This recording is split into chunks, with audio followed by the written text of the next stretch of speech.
Well, good morning. It's Tuesday, November 18th, 2025 at 0800 in the morning, and we'll call the SELCO monthly meeting to order. With that said, we have first order of business is to approve the October 2025 bill schedules and warrants. Do we have any discussion or comments on the warrants? I had no comments. Okay. Tony, any comments? No, I don't have. No? Okay. Any comments on the warrants? No. With that said, do we have a motion to accept the warrants? So moved. So moved. Do we have a second? Second. Okay, all in favor? Aye. Okay, great. Okay, next we will move to the meeting minutes of October 21st, 2025. Are there any comments or questions on those? I had 3 small comments. Okay, There's a inverted Mr. and Ms. for Maria and myself. Oh, Yeah. And then at the end it says something like Tony Trippi. Yeah, I wasn't here. approved something, and he wasn't at the meeting. right. And there's a missing period at the end of something. After Motion by- Mr. Roy, Yeah. I wasn't here. Oh, yeah, So okay. I don't know if I can Right find that above. one or not. Yeah. We'll review. us. do we have any other comments? Secretary for the meeting minutes? Yeah, I think you could. We just, Well, I think our admin's We'll edit it. drilled to make sure that people were actually reading the minutes worked. Yeah? Do we get them all? yeah, Okay. Oh, so that was a test. Yes. Okay, do we have a motion to, with the corrections noted, do we have a motion to accept the minutes? So moved. Okay, Second. second, okay, all in favor? Aye. Aye, great. Okay, next, things that everybody's waiting for, Q3 financials.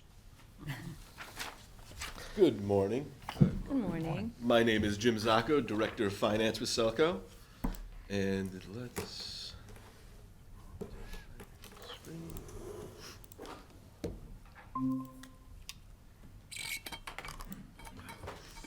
And we have the Q3 2025 financials, and first we'll start with the electric financials, then we'll go into the cable financials, and we're gonna jump into a little thing about the IT reporting when we get into the cable financials as well.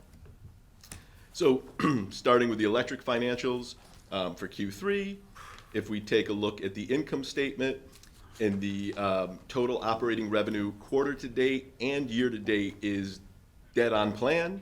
Taking a look at the operating expenses, we are about 2% below plan for the quarter and about 1% above plan for year to date. This brings our net income from operations to about 16% above plan for the quarter and about 140% above plan for year to date.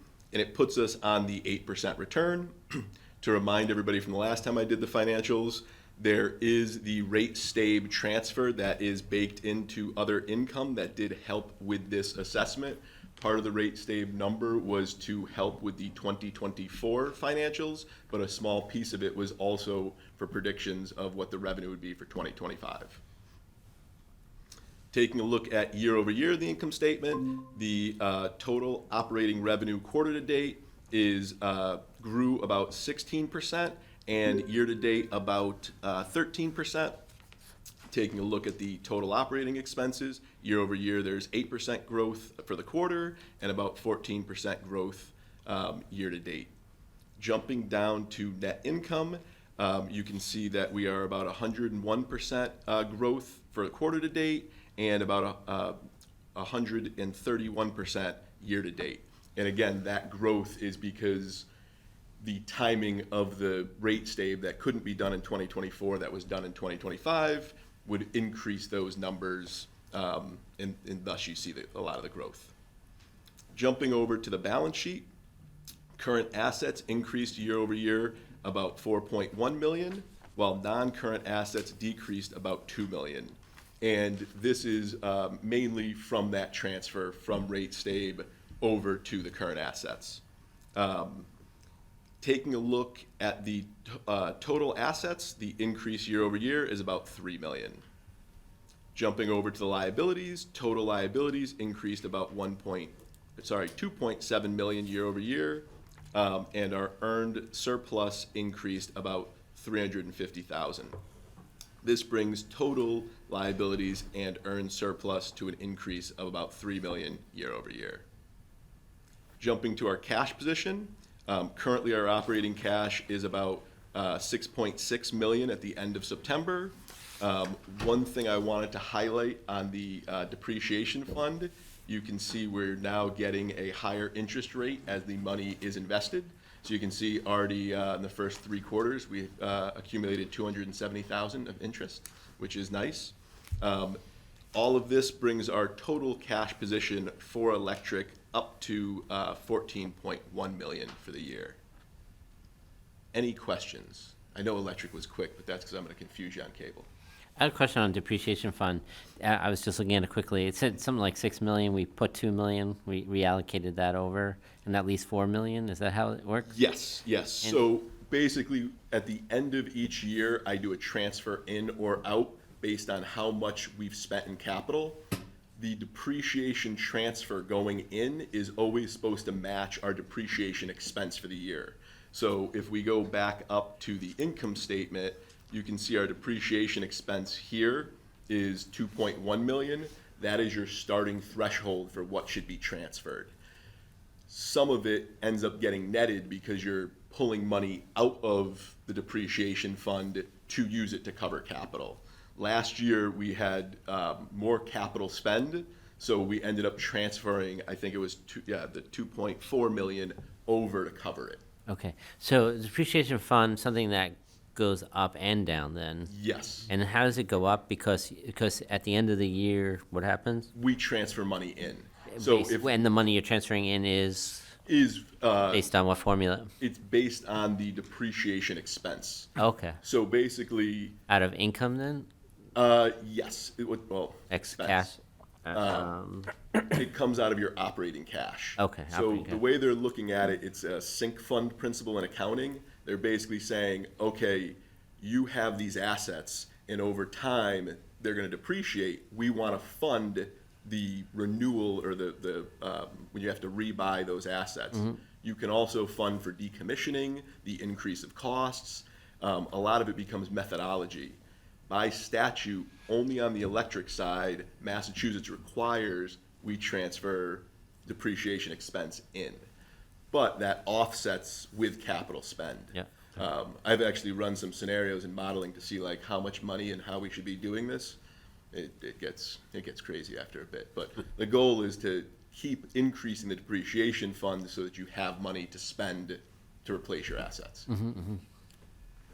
Chapter 164 sets a default of 3% for total assets, and you can petition the DPU for a different number if you have a reason to do so. So you have a required threshold or floor of 3% of assets? All assets, yeah. All assets? And You not could current do- assets? Yeah, you could do a combination too, so you could speed up and slow down some of the assets if you wanted to, or it's just over your entire capital assets is 3%. It's capital assets, not all Yeah. your assets. Yeah, just capital. Just Oh, yes. capital Yeah. assets. yeah. Fixed So assets. your fixed assets. Yep. Okay, so much for the electric. But you said you promised that the cable was gonna be really exciting. The, the cable one is, that's the big stuff. Wow, Bob, a little punchy Well, this morning. So, Yeah. Q3 for the cable financials, if we take a look at the income statement, total operating revenue quarter to date is above plan by 3% and year to date above plan by 1%. Total operating expenses are below plan by 2% quarter to date and 8% year to date.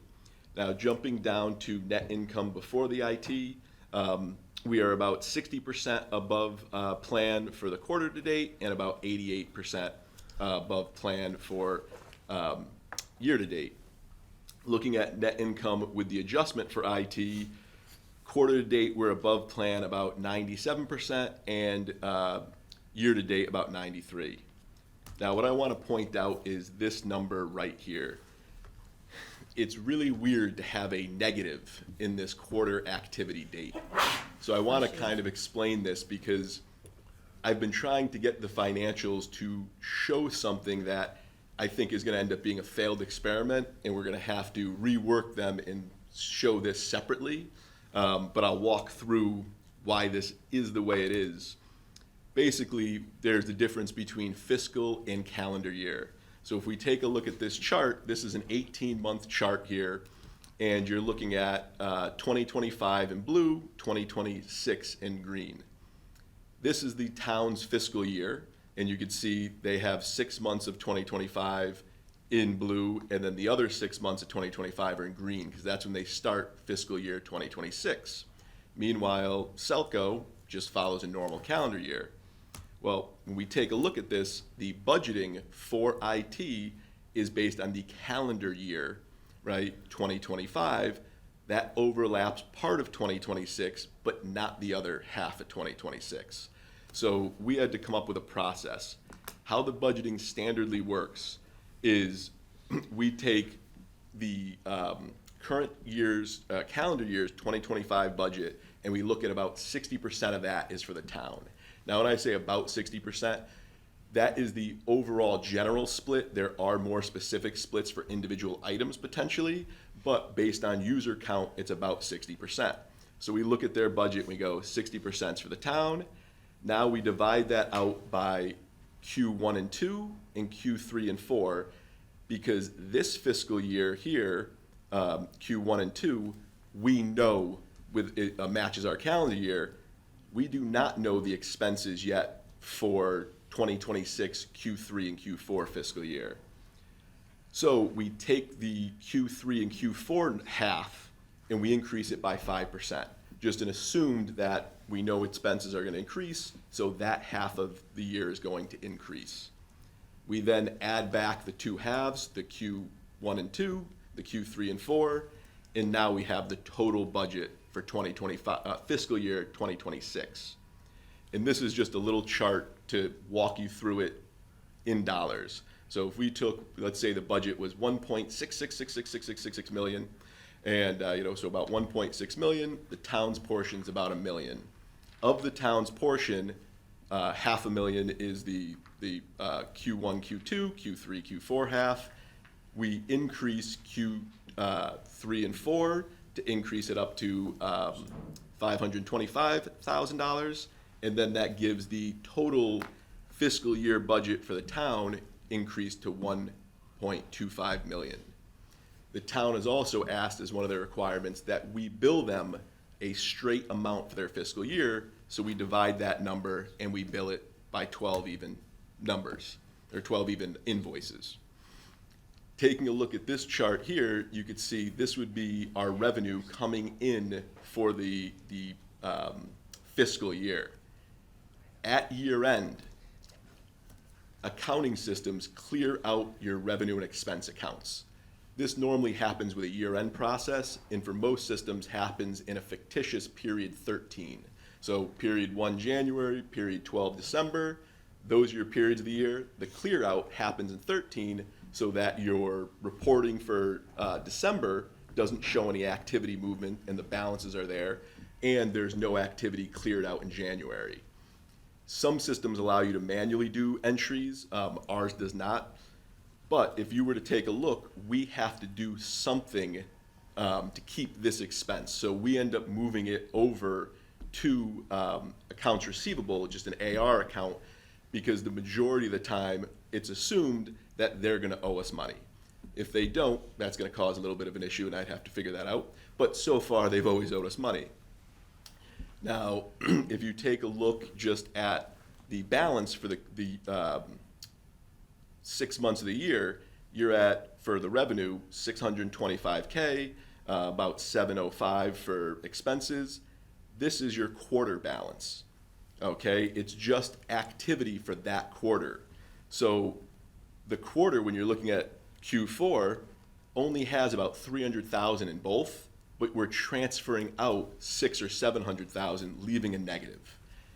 This is just kind of, in my mind, more of a misrepresentation reporting-wise than it is the accounting is all correct. So if we take a look, every December, we're moving money manually out of revenue and expense accounts over to AR. January, we're moving it from AR back to the revenue and expense accounts. And then we have the ability, it would either be the last day of July or last day of June or the first day of July, we clear out the revenue and expense, and that becomes our pilot, non-cash pilot contribution. What this ends up doing is 3 months of the year, we're doing transfers. So the quarterly reporting is going to look off or have like weird negative activity for 3 months of the year and look misleading. So I think what I'm going to end up doing is changing the process so that on the financial reports I present, the 417 accounts go back into the other income, other deductions, and then show this reporting and track it on the side of the financials. Because right now, the way it's displaying those negatives from a quarter-to-date perspective, that doesn't look right. The other way we'll do it, it'll just end up being back in the other income, other deductions, and we're going to start to let the system handle the end-of-the-year journal entry into retained earnings. We'll track it, and then we'll also make either, and this is what I'll talk with our auditors, we'll either make another entry into retained earnings in the June, July timeframe, or we'll let it ride out to the end of the year. But for our sake, we're just looking to track what the difference each fiscal year is from the town to us, so we know that amount is non-cash pilot. Questions, because this is confusing. You had mentioned that the 13th month of, kind of reconciliation of what had happened. Well, when and if the town owes us money, does that get spread out over the next 12 months for payback, or is that a one-time accounting that we bill to the town? So it becomes one of two things. If they owe us money, it becomes non-cash pilot contribution to them. If we owe them money, we've been talking about potentially baking that back into the budget process, reducing what they would give the next year. We also have the ability to do the opposite and add that back in. Yeah, that's what I thought you'd, I just want to make sure. It's one or the other. It's more, we kind of talk about that, with you guys instead of just making the decision. I have a question. Is it common that the muni is on a 12/31, and it seems like the town's Yes. always a 6/30, and there's always this disconnect? Yep. And what's the history of that? Do you guys know why munis are 12/31 and towns are 6/30? That's another Mass General Law provision, Oh, really? calendar year. For us, we basically follow the industry. Yeah, right. And do you have circumstances where, because the town is setting their budget on 6/30 for the following year, and then we're trying to figure out our budget on 12/31, that our prices may fluctuate and kind of mess the town up on its budgeting? Can like that happen? It could. Yeah. Same as, I guess, I view it as, it'd be the same as reacting to gas heating pricing fluctuations. During the course. Eversource can adjust their rates, Verizon can Yeah. adjust their rates, so it's normal practice, I would say. They do reach out to us, and the integrated resources team provides them the most thorough analysis that they can give them at that time for their electric expenses. But it sounds like in this case, we accommodate that fluctuation and make it an even bill. Do we do that in This is only for the IT services. IT services? But then when it comes to increased rates or whatever during the course of the year, the town could get surprised by a hit, right? Yes. I guess, so yes, that would be true, like take our last GTA. We don't even know what that will be until we do the analysis and bring it forward to this group. Right. The only, I guess one comment that comes to mind is, it is very much in the minority that you have any linkage, and IT is really the only one, which is somewhat unique to Shrewsbury. So for the most part, most utilities are operating in a calendar year environment with no connection at all to the fiscal year. Right. The only, our IT arrangement is what just makes that linkage for us. But it's why when people ask, like, would you guys want to, in your system, bill water and sewer? No. Water sewer No. is another one. Oh, yeah, No. right, now you got all. It becomes a nightmare with the fiscal versus the calendar year. Right. That's a good point, if you put that in. Yeah, I'll leave that one there. But I dealt with that in a prior life. Plus, there's a whole nother set of laws for. Yeah, well, water sewer doesn't come quarterly anyway, and we're Yes. monthly, so it also screws it up. Yeah, And then we get the reputation hit if that increases or doesn't, it goes into our brand. It's probably not a great thing. right. Right. So any other questions? Okay, I just wanted to present this because I'm going to change the look of this over, one of the next presentations, just to remove this area down here, and bake it in up here and have some other report to track this more accurately. Because the only other thing I could do is black out the quarter to date, because it looks misleading. The activity it's not correct, and me and Stacy tried for hours to figure out a way to change it so the reporting looked correct, but the accounting was still right. It didn't work. But jumping over year to year, total operating revenue decreased year over year by 3% for the quarter and 6% year to date. Total operating expenses also decreased about 7% for the quarter and 6% year to date. The net income before IT decreased about 146% quarter to date, but increased 200% year to date. When factoring in the IT adjustment, net income for quarter to date was down about 155% year over year, and year to date increased about 252%.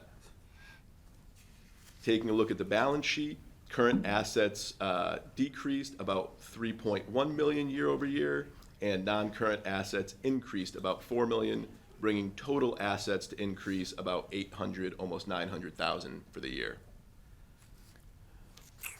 Total liabilities decreased about 1.6 year over year, while total earned surplus increased about 2.5 million, bringing total liabilities and earned surplus to about a $900,000 increase. Taking a look at our cash statement for cable, we have about 18.7 million in operating, and we have about 25 million in depreciation fund. The depreciation fund for this is also invested with the town, but we are in talks, I hope, of maybe getting that money. There's no statute saying we have to. Yeah, but we're working to get the interest on that money, because as you can tell, just from the electric, it's sizable. Any questions? If not, do we capture that as non-cash? Love to.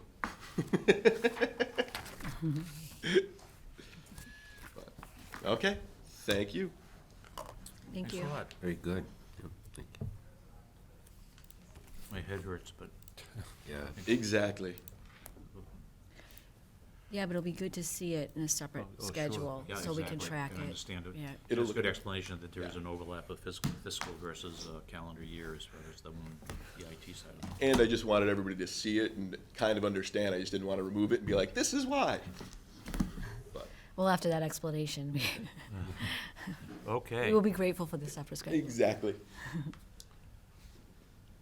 Okay, the next topic is Cola. cost of living allowance.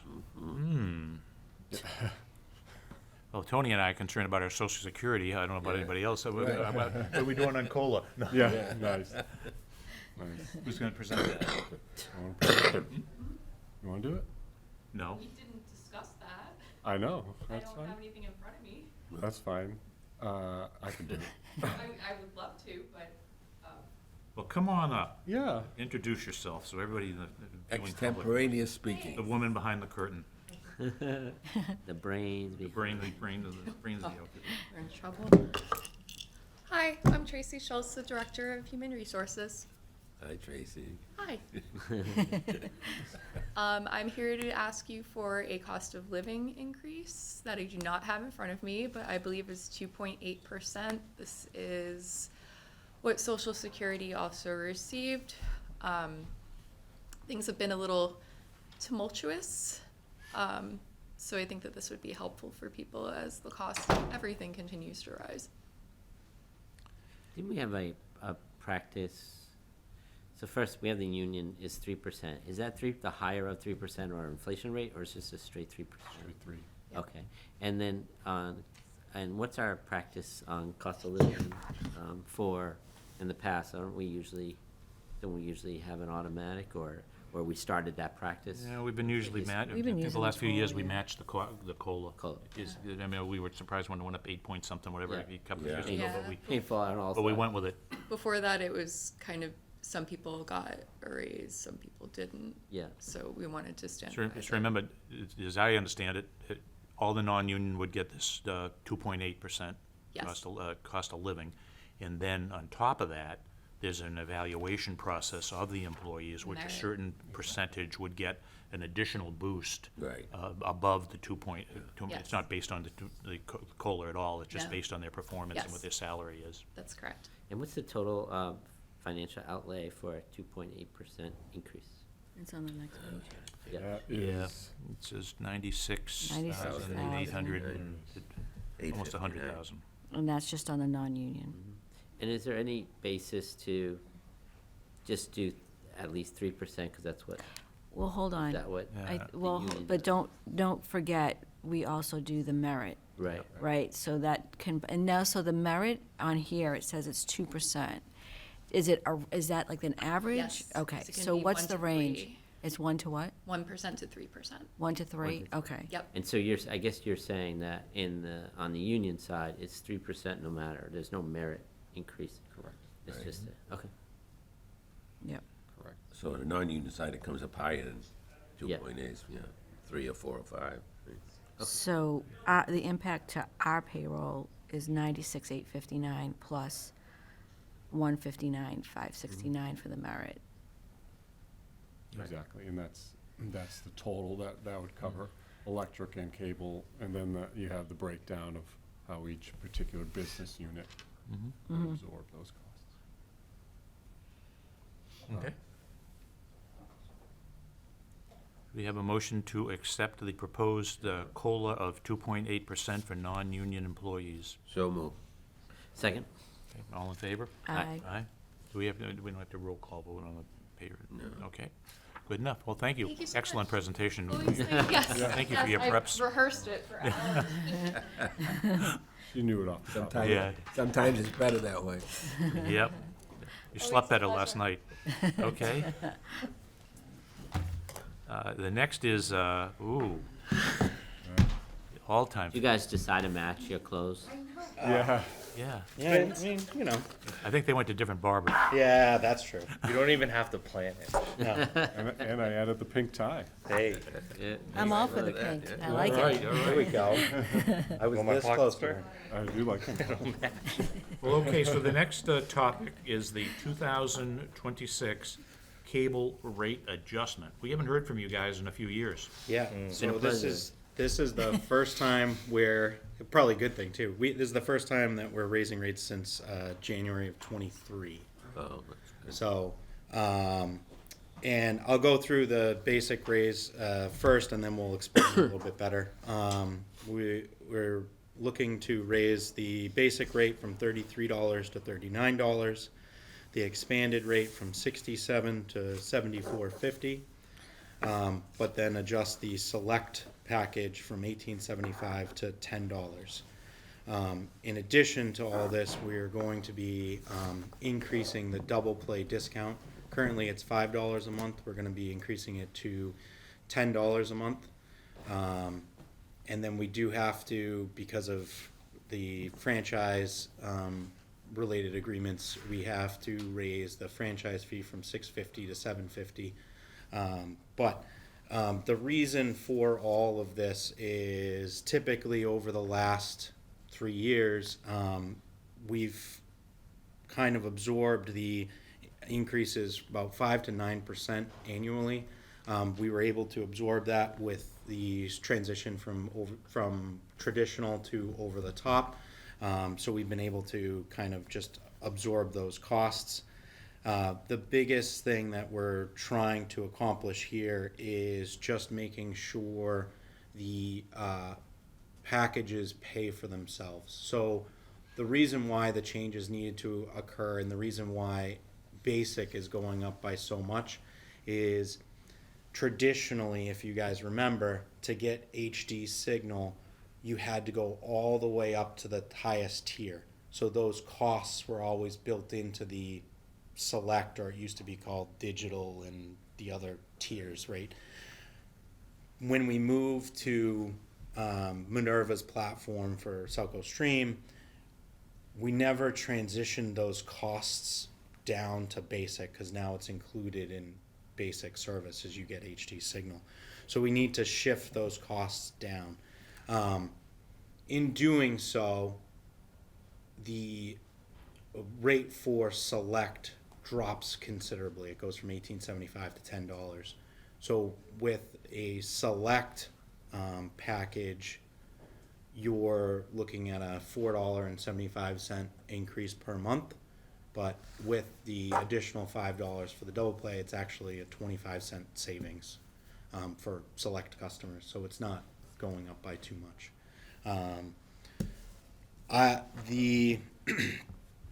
I guess the biggest thing that this will allow us to do is it kind of adjusts basic to reflect the HD signal and the higher delivery costs. For expanded, it allows us to adjust for the programming pass-through, because expanded has gone through the roof in the last 3 years. And we've kind of been able to, I guess, not play a game per se, but like we've been able to absorb the cost because of so many people on select paying a little bit more. And honestly, the box rental fees have kind of allowed us to do the same thing, allowed us to shift the costs. For the double play discount, I do want to mention the triple play discount is going to stay at $20, so it's going to be $10 off for the double play, $20 off for the triple play. However, we are currently evaluating the cost for phone, and I do feel like in the next few months we'll be coming up to you guys again, asking for a decrease on phone's costs. So A decrease? yeah, phone right now. Phone is $39.95 a month. I'm not going to get into numbers, but we should be able to decrease that by a fair chunk, because the costs are a little less than they've been traditionally. We Because still have the same amount of subscribers. no, we've on both TV and phone, it's a slow decrease year over year. That's one of the reasons for this is so that I spend a lot of time looking at what the market is dictating for pricing, and I want to keep us as close to the market as humanly possible, so that it's bringing a good service to the town, right? So that's what we look at for almost everything, is we look at what the market's charging. Can we hit that number? You know, that type of thing. So, and honestly, this year, we haven't seen a decrease in TV as much as we've thought. So that's a good thing. We could be right at that sweet spot where we've got, you know, like the core subscribers that just won't drop or whatever. So that's a good thing. And the same thing goes with phone, for instance. We have seen I'll say a drop off, but not as much as we were expecting on the phone side.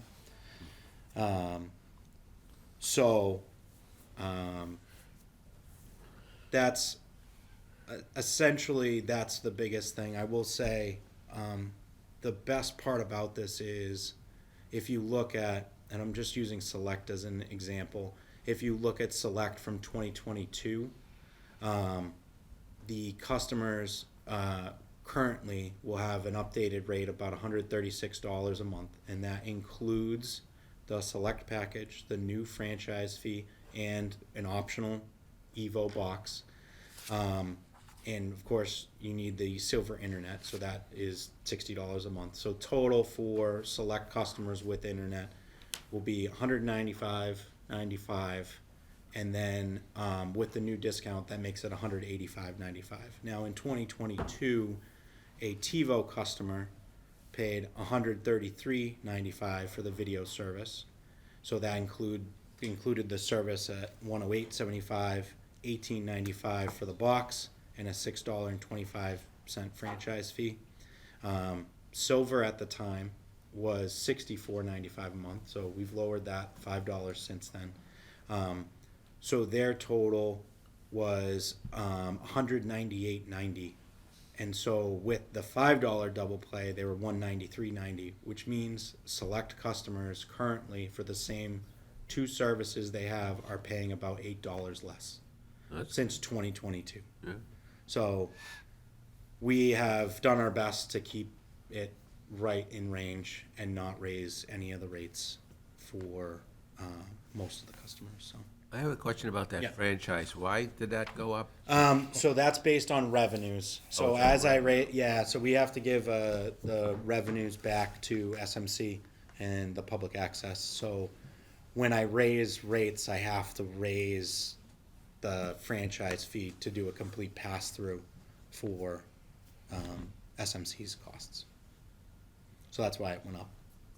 How's SMC doing these days? Do we know? We can't. I think they're doing okay. Yeah. Yeah. Could they be doing better? Maybe, but Yeah. Well, I think they're doing pretty good. Yeah, I won't divert, okay. Yeah. Go ahead. Couple of questions. One,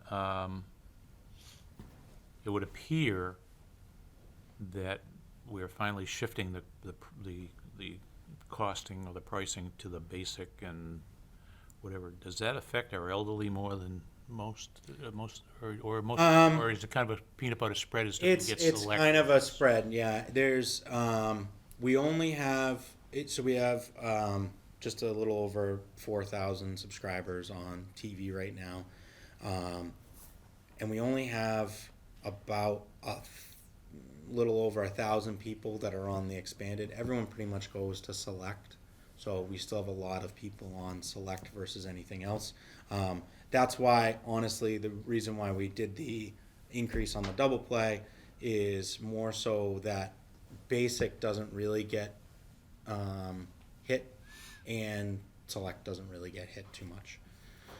So a lot of the seniors that aren't going, they don't go down to expanded or anything like that. They're just on basic, so they'll see about $1 increase this time around. All the costs are like up front on basic, right? Like, so we try to balance it as best we can, but like as soon as you get the service, you're paying like all these fees, right?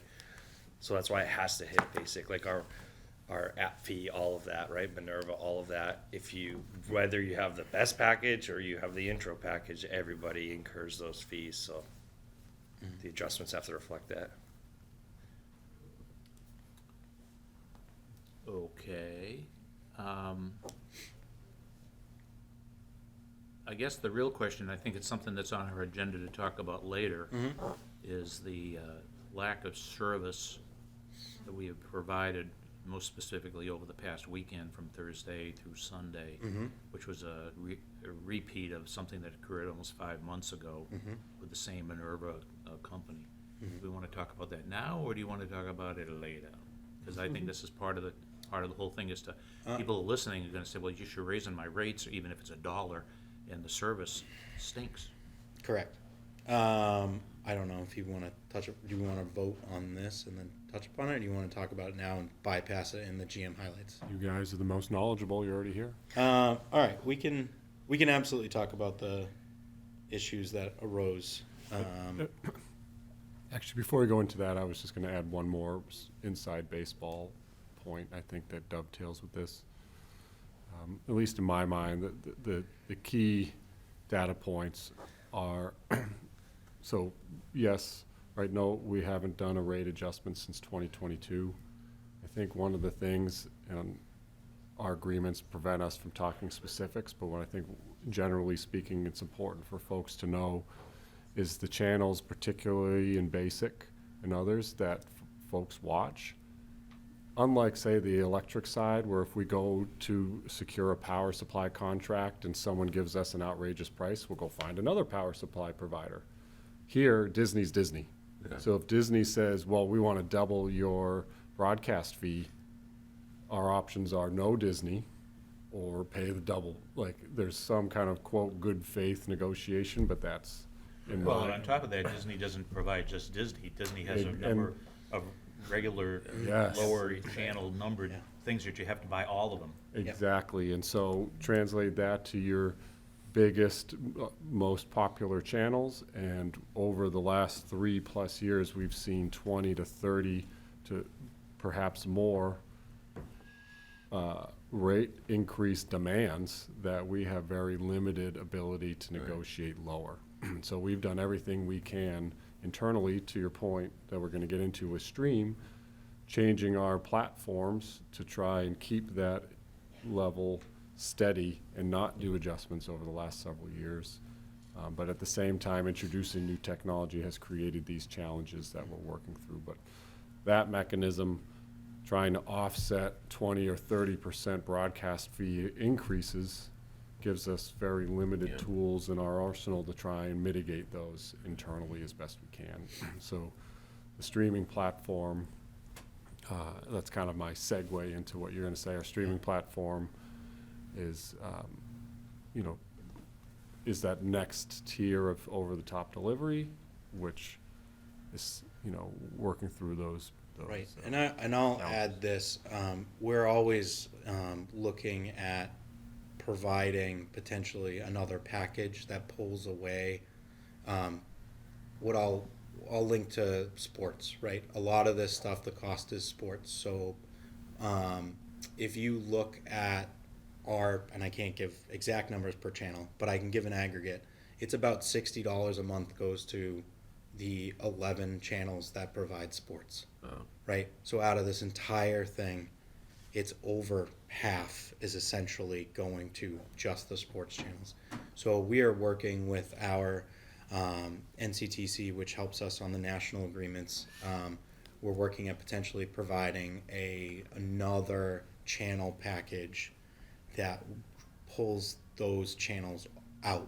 So it'll give people, especially, say an older resident that doesn't watch sports, or even somebody else that doesn't watch sports, potentially an option. So we're looking at that for 26 as well. Yeah, I noted on the table that you presented that, when you look at the you say, well, okay, if you don't like us, go somewhere else. Yeah. YouTube and Hulu, both, neither one provides Nessun. Correct. Right. And so, And they have different lineups too. So, for instance, YouTube doesn't have A&E or History or Lifetime, and doesn't provide any money or any type of help back to the town or anything like that. No community, reinvestment. Hulu, again, Nessun. What else? They no AMC. They have limited of the Discovery. So it's just. No ESPN. Well, so YouTube had no ESPN for 2 weeks, but yes, now they're back. I mean, but if you talk about contract negotiation, who arguably is the biggest? Google, right? And 2 weeks, no Disney, because they couldn't come to an agreement. Can we go back to the sports package? How common for munis or other, is that currently going on where it's more of an a la carte? And are there munis out there now or national services where you could a la carte it and not have the sports package? Munis have a little bit of a issue with providing those a la carte packages. Everyone does, though. Yeah, Charter and Comcast are starting down the path to provide an a la carte package. But if you look at those packages, for instance, I think it's Comcast has a Choice 15 or Charter has a Choice 15, that it's still almost $90 a month, and you get basic channels and 10 to 15 of the channels you want to watch, which is pretty much covering everybody. But it's $90 a month plus the broadcast fee, plus the franchise fee, all that stuff. You're still looking at the same as what our expanded is. Mm-hmm.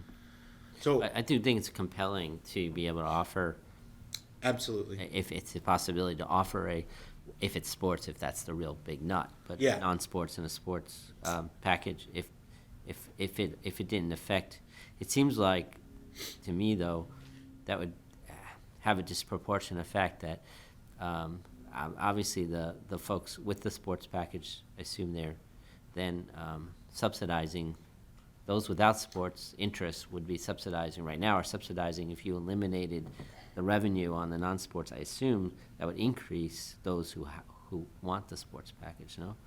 I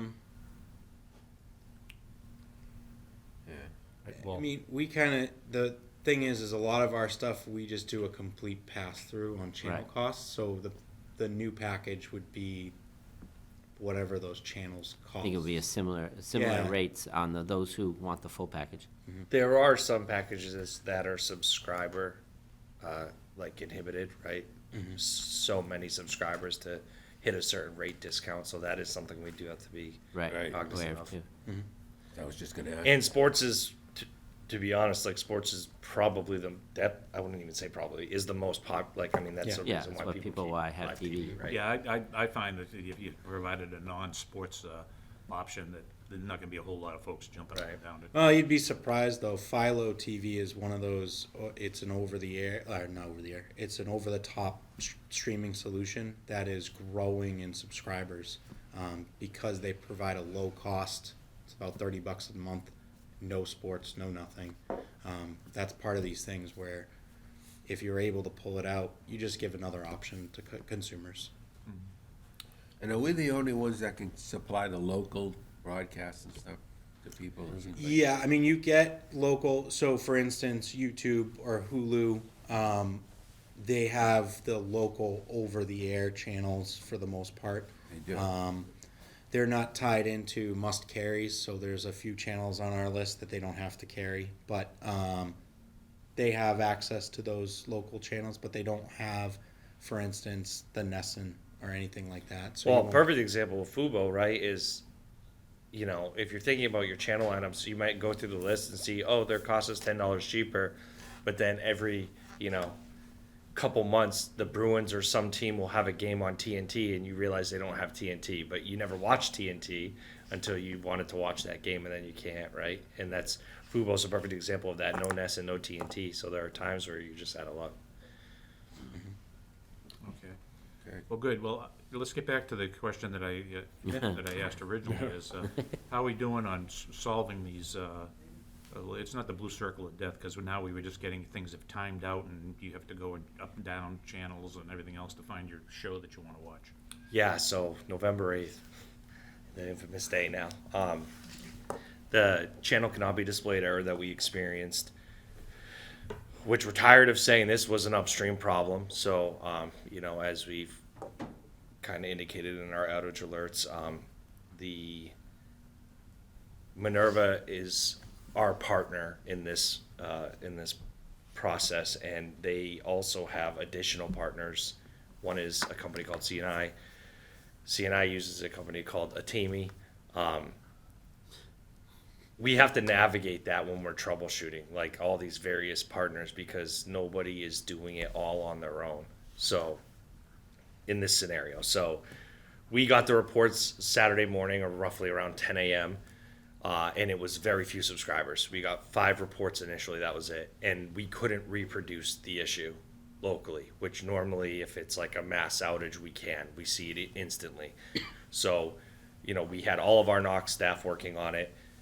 No one. We had this Thursday, too. I'm going back all to Oh, November okay, 8th. okay. Yep, Yeah. yep. So that's when we first started seeing this problem, and like I said, it was sporadic. It wasn't repeatable by us locally, so we kept an eye on it. And then as a couple more reports came in, we went through all of our network troubleshooting that we typically do to make sure it's not something local to us. Once we determined it wasn't, we created a ticket with Minerva. It got escalated as high priority, but they couldn't reproduce it either because it was spread so few. Like, we have 4,000 subs, right? And we had 10 people reporting it at the time. And then as a precaution, we said, okay, well, historically we've had issues with a certain pair of servers that are provided by Minerva, so we rerouted our traffic to the other server. At that time, it was 6 p.m. roughly, we saw no more new reports come in going into the evening. So we said, okay, let's leave it on this other server, and we'll continue to investigate with the Minerva team to make sure we don't have a problem with this appliance, which is located in Shrewsbury in our data center, right? So no new reports come in. Sunday morning, reports get flooded. Our NOC staff didn't even need escalations from the help desk. We had like friends texting us, hey, you're having this issue, and it was everybody. Easily reproducible. Anyone here could have turned a TV on and seen it. Similar problem where toggling a channel would restore it. In some cases, for some people, that even wasn't working. And as you can imagine, it seemed like a timeout issue, perfect word. That's because it was. But investigating that took some significant time with Minerva. We went back and forth. They tried to blame our network. Then they admitted it's a mass outage and it was affecting all of their clients. So not just SELCO, it was anybody who has this system that communicates with the device that was having a problem on their end. And they resolved it. And we thought we were in the clear, but they were still investigating, active investigation. So we demanded response from them. We wanted, information regarding that, all of the outage details, what we're going to do for our subscribers, because it affected the football games, which is a major driving force of our service. So all of those meetings were pending with them as they investigated, and they gave us the official RFO, as they say. And fast forward to Thursday, so we were stable during the week, and then Thursday happened. Significant subscriber time, right? Everybody's watching the service. There's Thursday night football, just like on Sunday, busy because everyone's watching football. So I'm sure they get an influx of usage. Same problem occurred. They acknowledged it. Same mass outage scenario. They found the actual problem and they resolved it, which was a timing issue on one of their servers that was triggering too early. So they increased the timeout on that. And because of all the heavy traffic, they were able to determine that was the problem. But they didn't know it until all the traffic hit them. So then the angry emails started. So demands, right? So we're meeting with them actually later today to discuss the entire process, what they're doing to resolve it, what they've learned from this experience, what we're going to do for our subscribers, what we're going to do for our brand because they've damaged it, because no matter what we tried, it was out of our control, right? So that's step one. Step two is we review all available options to us and take serious considerations if we consider switching to a different platform. Obviously, that's a large undertaking. It'll take time, and it would require app changes. It's a lot. So we have to weigh if they make the improvements that we're demanding to prevent these type of issues in the future. Is it worth switching to a new platform and having our subscriber base upended and have to learn a whole new system and introduce new apps, new installations, that type of thing?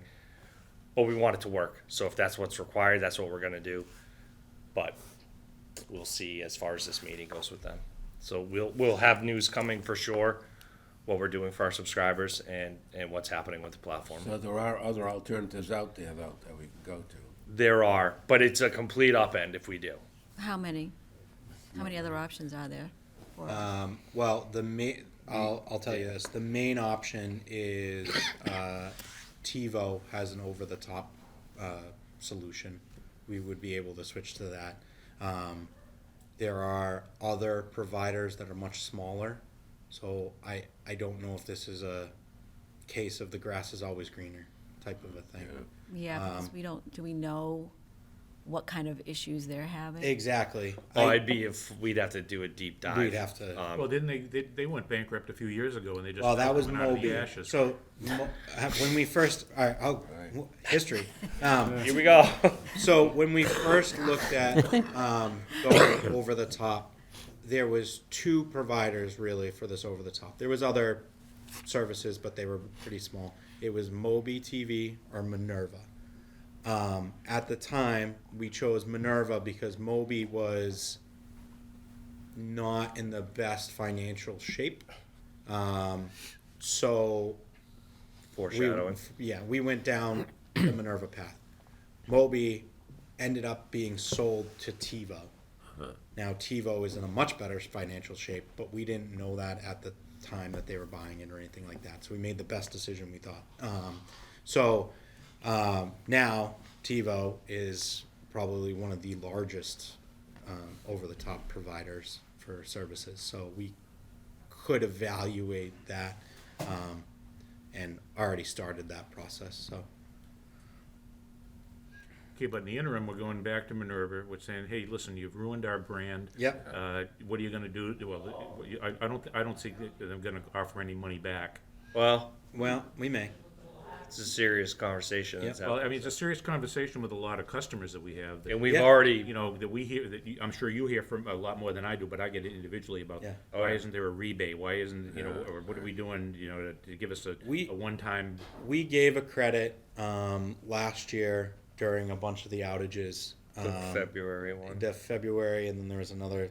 Oh, yeah, March the, one, the whatever. Atlanta fiber cut. Yes. From the hurricanes. So we did give credit last year, so it's not out of the options for this time, and I think it will. We're just gonna talk to Minerva today to figure out everything. Okay, well, I think probably on that one, we probably should defer till December meeting to hear from you as to what's going on, as to what we could possibly do. Well, that would be for a credit, right? Yeah, for credit. Yeah. The reason why we presented this today for this rate is I have to do a 30-day notice. And it's considerably easier to raise rates for Jan 1 than it is for any. Yeah, I have no problem with the history that you presented, and, you know, and bottom line is, I think it's good for us overall. I think, but it's also important, before we went down that road, to discuss the current problem, that we are aware of it, that we are in tune with what our customers are seeing, and that we've taken that into consideration. And with that taking into consideration, that we will, you know, take a look potentially at maybe some cash back or whatever in Absolutely. December, but right now, we do need to move on with the rate increase, because in the betterment for the whole system, Yes, for the future, it comes Yeah. to that. But you're on top of it. That's yeah. right. So the letter going out is gonna kind of be bad timing, right? Because you need to give 30-day notice. And you're gonna be 100%. giving- You're saying, okay, so in that letter, Mm-hmm. will you also include something about, like, we're aware of what's, like, just, or absolutely. is it just gonna be, hey, we're raising rates? Like, No. I mean, this is one of the reasons why I've chosen to raise the double play discount, is to try to help with the rate increase. And we will try our hardest to get information as soon as possible for a one-time, credit to our customers. And if it happens before the December 1st send for the letter, we will absolutely include some kind of, sentence in there saying, we realize this is not the best time, we're gonna do, one time. No one hates it more than us. Well, the We've been outage planning couldn't this occur for at months. more worse time for you folks, because aren't we just now starting the cable survey? We are. It's survey, and it's, we're out advertising, please come on and let us know how you feel. Yeah, So, it's a, we should have, yeah, this is a perfect storm. what is perfect storm, so that, I mean, Months of planning on both of those things for this to happen, so no Yeah. one hates it. no good deed goes unpunished. I know. Do we know the Minerva market share by chance? That's a great question. We'll find out. We can find out. I just wonder if we're outliers, using Minerva, and because then we're vulnerable. No, If they- we're No. saying, No, they're pretty. That we know. Okay. They're pretty large. They have also gotten a lot of, we're part of the NCTC, which has millions of subscribers as a collective. Okay. So, there's a lot of their customers that use Minerva too. So, yeah, we're gonna have that conversation today and figure out more answers. And yeah. I mean, if I were Minerva, I was like, hey, we had a lousy partner, we have to switch that partner. Well, right? that's- Point fingers, that's but part also of our- say, I'm fixing this problem, and this partner's not working out for us, because you have no control over the partners they pick. Correct. And if we're not outliers, you're gonna have the same problem with TiVo. Right? Right. So switching is not the answer, but getting accountability and saying, okay, what are you doing to fix it? Are you removing that partner? You're switching a partner because that's not a reliable partner. Maybe, Right. maybe that's gets you comfort that, well, they're doing what they can to fix this. If it's true that they're able to point the finger at some partner, it's not really their system. We agree completely. 100%. Yeah. All right. We're gonna find out more today. Yeah. Okay, All right. so, with that said, we have the proposal in front of us for a cable rate increase. Right. And do we have any other comments or questions on that, or do we have a proposal to accept the cable rate increase as proposed. Yeah, I move that we accept it as proposed. A second. We have a second, okay, all in favor? Aye. Aye, okay. Thank you very much for your time and service.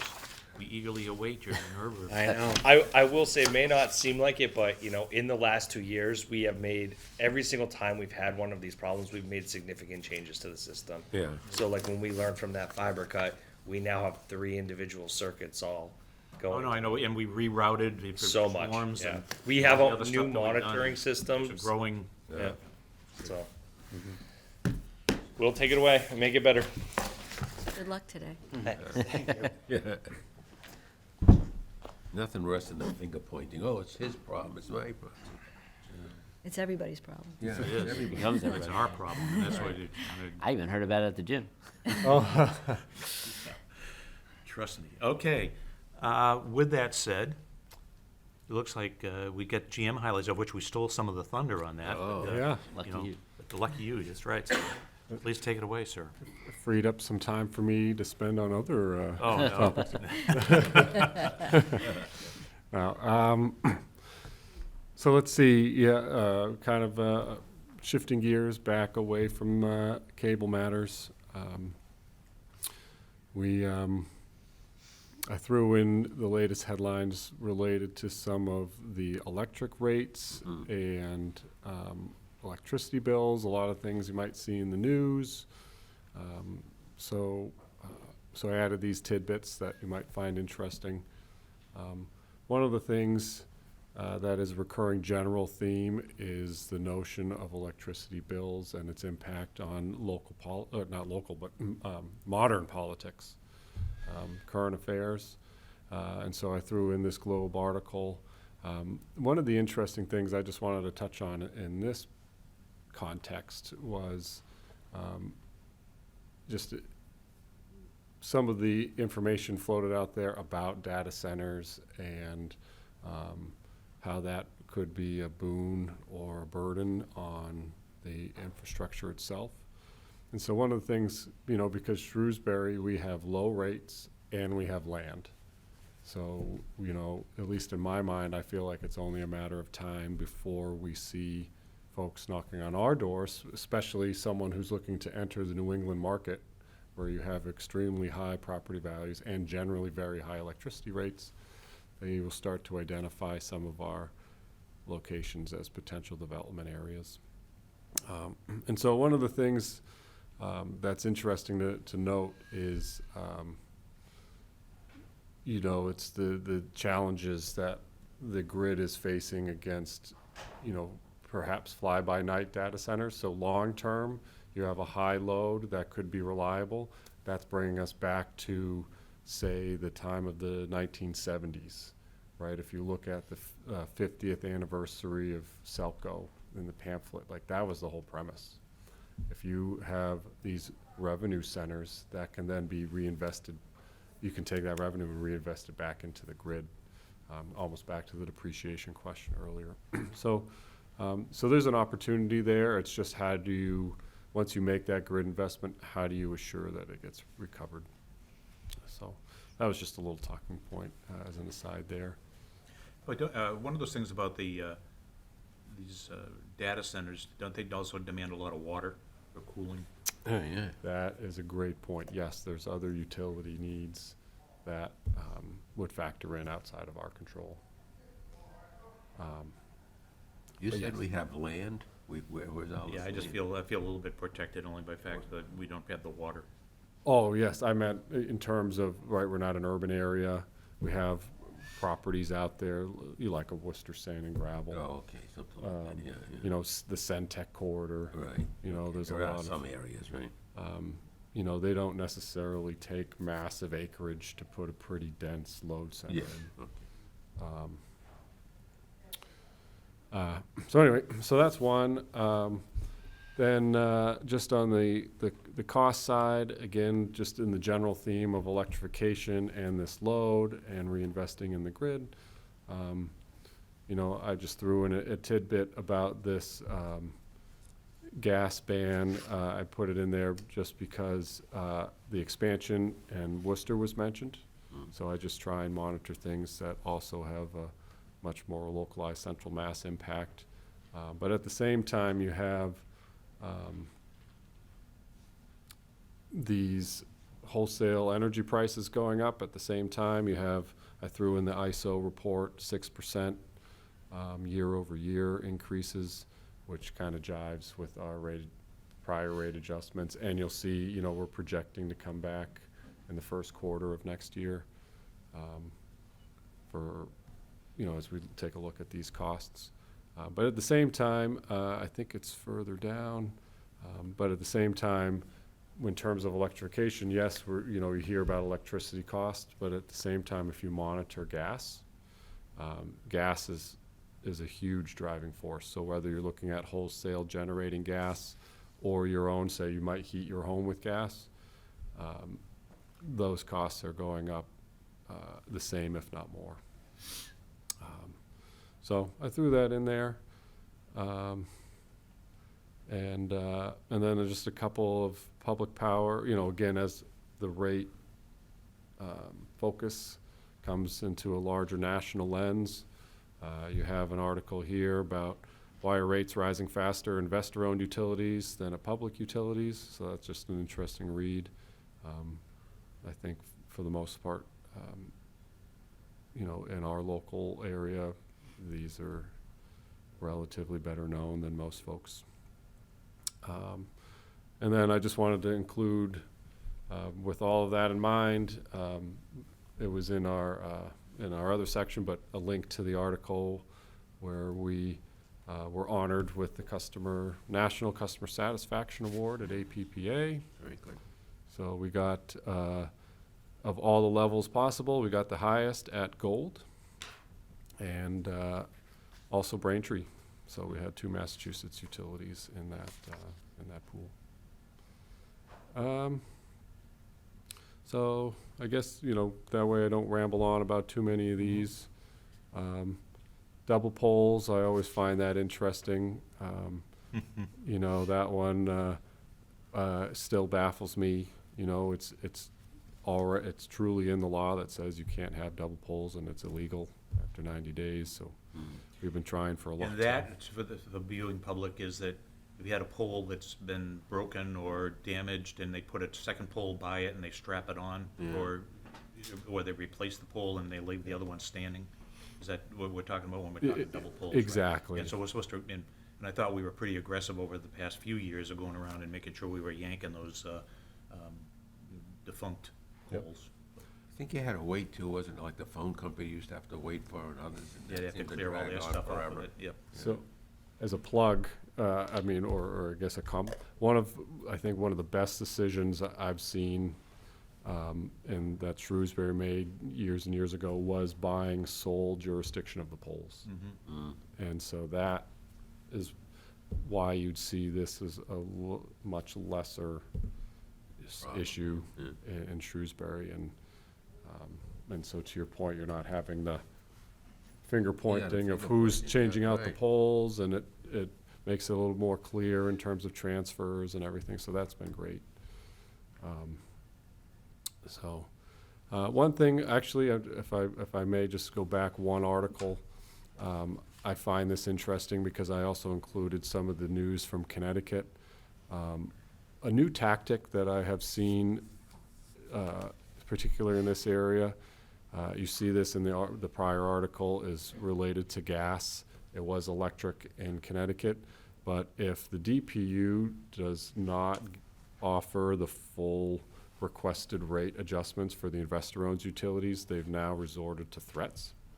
And so as you can see here, they're saying, well, you didn't give us our requested gas increase, so and knowing that people in Shrewsbury still heat with gas, I thought it would be noteworthy. They're saying, well, you know, it's only going to come back to you twice as hard next time. I mean, so, you know, I just find that fascinating from a PR standpoint and a customer service standpoint. I couldn't imagine saying that at a rate hearing. But if you look at it and you follow the Connecticut drama, if you will, it's a fascinating tactic to try and go back against the regulators that are trying to have a more competitive delivery. But again, Our model is not part of that, so it just continues to highlight the Yeah. Public Power brand. Well, I mean, it diverges a little bit, but, you know, the electric power that we provide for heat pumps and whatnot, making it more efficient, and also we control the rates, and we're not doing any threats. I mean, we just most recently, that the article as well about, was it, what's the oil company that just got jammed 14 million? Peterson. Peterson, $14 million for selling biofuel that was diluted, and you had to Mhm. burn twice as much for heat and everything else. Right. And the control, the lack of control on that took a number of years to get that resolved. Yep. So anyway, just some noteworthy points that I think circle back to Public Power and SELCO and the services we offer. So then further drilling down locally at SELCO in particular, we had 3 items with personnel adjustments that are noteworthy. Congratulations to Joe DeMarco, who was promoted to electric supervisor from the crew. Good. Ashley is here. She's promoted to Director of Customer Experience. And Got her Mike- known office. Yep, and she has, Wow. yep, and then Mike Lawler is now the Help Desk Manager. And we got a new hire here today, too? Yes. And who, and I wanted to make sure she showed up before I put her on the personnel updates. This is Stacy. She's our new engineering technician. Ah, welcome aboard, Stacy. Yep. welcome aboard. I Well, don't even know what an engineering technician does.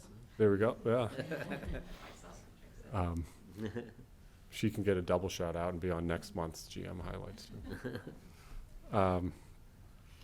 So, yep, congrats to those folks.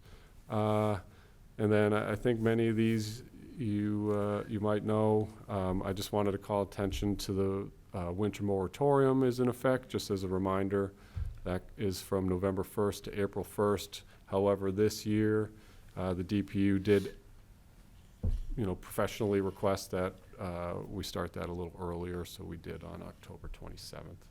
So we are in the moratorium period. Which means we don't shut power off. Correct. So that's, we're in that winter time frame again. The Customer Satisfaction Award, definitely worth mentioning twice.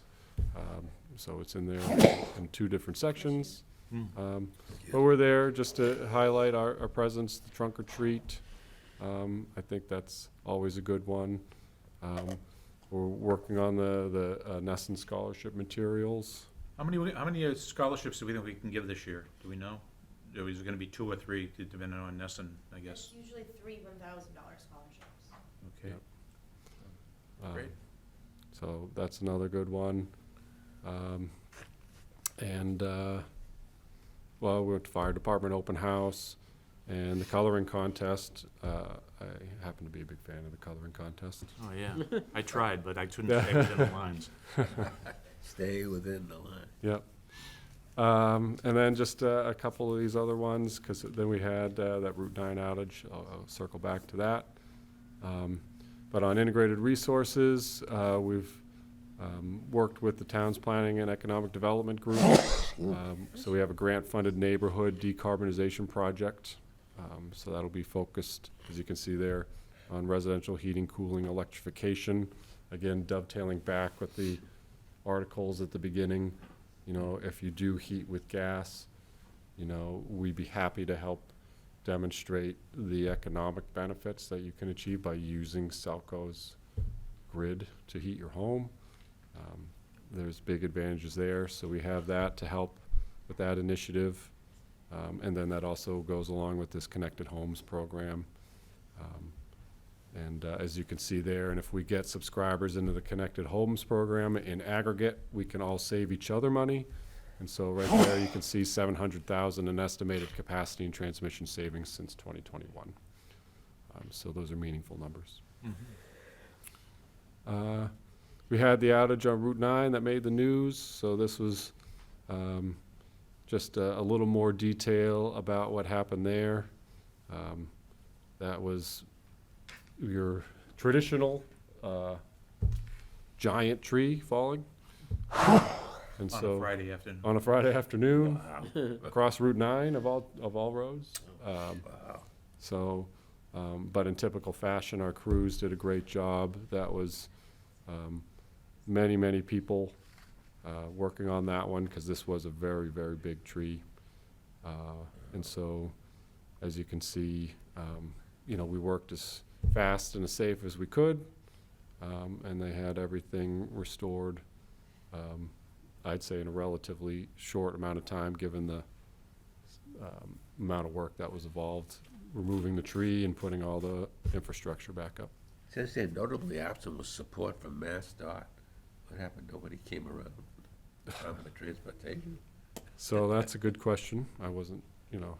So Yeah. that one's an issue, you know, that's the one we provided emergency lists, but when you call the emergency lists and no one answers, or you get busy signals, it can get frustrating. So we make note of, you know, this goes in our records, you know, and it gets frustrating if you're, you know, trying to take a 30-minute house drop for somebody, and they want to shut down the job in the middle of the day, but then you have all of Route 9 with a massive tree down and you can't get a hold of anybody. Yeah, right. Like, What's going on? you know, what's going on here? So, Well, I thought it was interesting too, is that I had noted when we saw what tree had come down, is that we had recently, within a year or two, done a lot of tree removal right along that corridor. And that these trees that were falling are not even within, you know, they're 20 to 30 feet in the woods, where, you know, everyone thinks, oh, well, why don't you cut all those trees down until it's their property, and then when you come to cut their tree down, oh, no, don't cut my tree. That's right. But the bottom line is that, hey, we did our due diligence, we did cut trees back, we did trim, and this is, you know, somebody's property, that tree that falls over our lines, and we gotta go take care of it. exactly. Yep, those private trees, can't do much about those. What, was that part of was that other property that's for sale right now? Actually, that's not. It's not. It's up further, just a little bit, where the houses are up on the hill. Okay. It's just So it's like their past backyard? Upland Head, yeah. So just some statistics on that one. We try and track that. Total number of customer outages, just approaching 1,700. We do switching to try and get as many people restored as possible early on. Switch around the damaged parts, so you see duration of outage for 820 folks were just shy of 2 hours, and then the folks that were directly impacted by the tree were out for 9 hours. Wow. But there was, you know, a lot of firewood after that one. So, Yes, so. but not too bad. You get half back. I mean, I say that for the 849. You know, they're out for 9 hours, but that it wasn't a small branch by any stretch. So then, just another, you know, to kind of wrap up the operational updates. Monthly AMI project update. We're up to 13,400 meters deployed. That's about 82% of our meter count. We're doing a great job on that. And we're still fighting the good fight to just close out the solar at the police department. That seems to be dragging on for We've had some issues with the contractor. I mean, we're at the 1 yard line. Yeah, jeez. So, so we're still working on that. The panels are all up there. There's just some code violations that need to be remedied. And then, we did talk about, there's just general field stuff.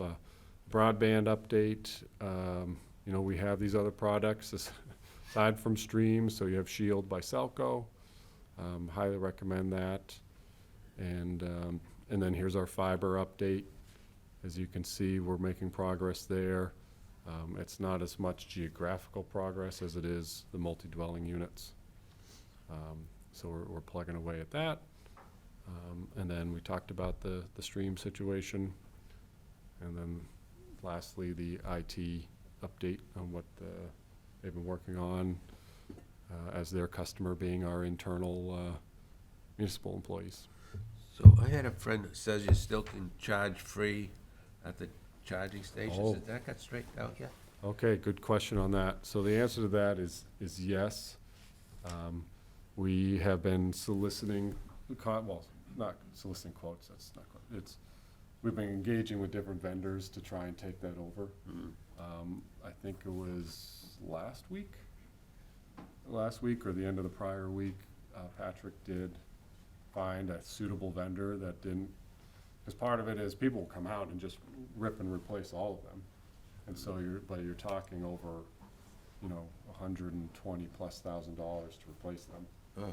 So we're looking at all options, what, maybe there's someone who could come in and just take the existing infrastructure. So I believe he did find that. He's at a conference today, so I can't speak to that, but, So it's more We're of a close. software than a hardware thing? we found one that maybe we could preserve the software, and they have an ability to take the existing software and just transfer it to their new platform. That'd be good. And that obviously is a lot less money. So, but yes, we're working on that actively. It's just not,